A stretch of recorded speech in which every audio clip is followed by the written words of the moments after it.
Now, speaking of Israeli-Turkish ties, relations between Ankara and Jerusalem have been practically non-existent over the past few years, leading right up to this weekend when Turkish President Erdogan levied his latest round of blood libels and slanderous accusations. Well, joining me now with the analysis is Dr. Martin Sherman, the founder and executive director of the Israel Institute for Strategic Studies. Dr. Sherman, thank you again for coming back in. Thank you for the invitation.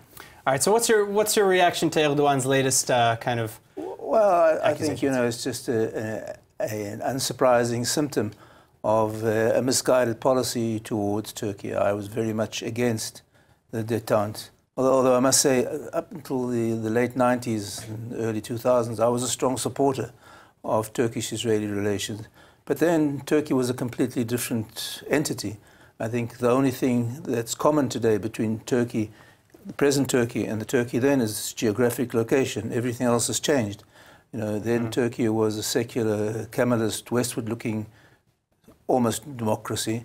And today it's a Islamocratic, post-Kemalist country, and completely at odds with Israel, virtually everything. But is there much that Israel can really do about it? No. Can we sever ties? We can't. No. I don't think that we should try and promote ties. The state of relations with Turkey today is a function of what Turkey has become and not what Israel can do or doesn't do.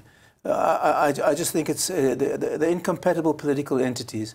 I think it was a grave mistake to make concessions to Turkey. I think it was terribly humiliating to pay them compensation for the Mavi Marmara. I think it was a worse mistake to give them a foothold in Gaza.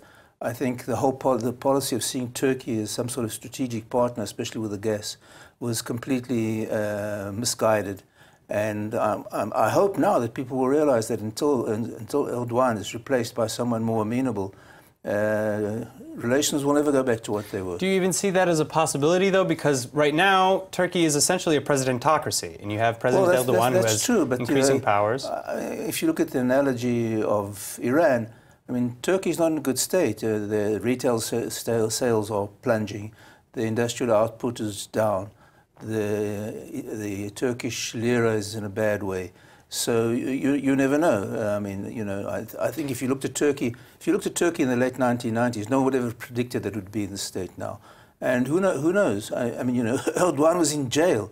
Sure. And banned from politics. And banned from politics. So it's almost impossible to predict. But I don't think that it's impossible that there could be a civilian backlash against Erdogan if the economy begins to fail. Well, there was one not so long ago, and it failed somewhat miserably. Sure, but I don't think that Erdogan would withstand a massive collapse of the Turkish economy if that happens.